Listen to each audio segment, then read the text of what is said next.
Welcome to the 2023 Fannie Awards. It's finally here. I'm finally here. You're finally here. Thanks for joining me. I'm Andrew Fantasia, and welcome aboard, ladies and gents.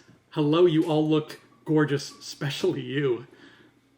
Anyway, it's the first day of our Fannie Awards ceremony, so let's kick it into high gear and give out some golden statues. This first tiny golden statue of a naked person holding a star with no hair goes to the number 10 film of the year.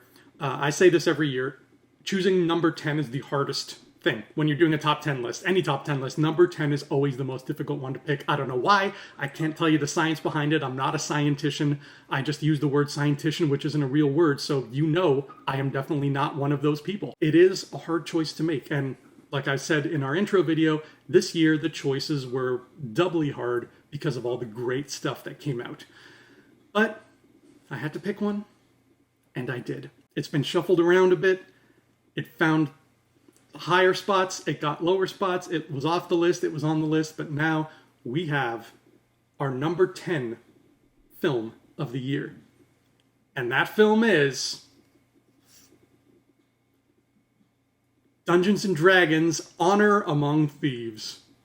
Before this came out, I told anybody who listened, and mostly a lot of people who weren't listening and trying very hard to get away from me, that this had the potential to be the next big cinematic universe. Seriously, Dungeons & Dragons can be fun and funny and family friendly, but with an edge, and it has decades of dense world building to pull from. I was convinced that Marvel's main competitor wouldn't be DC, it would be D&D, if this movie played its cards right. And did it play them right? I think for the most part, it did. Honor Among Thieves embraced the colorful fun of Dungeons & Dragons, zipping along from one set piece to another with all the genuine excitement of a bunch of kids actually playing Dungeons & Dragons.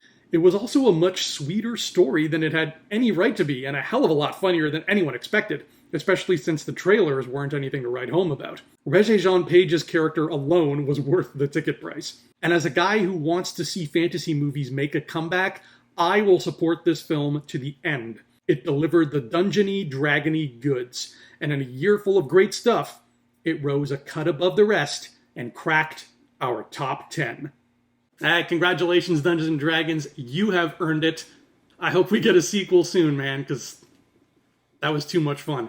Anyways, that does it for day 1 of the Fannie Awards. Tomorrow, day 2, let's see what the number 9 film of the year is, what edged out Dungeons & Dragons, and who was our best hero of the year. Stick around, that's coming up tomorrow.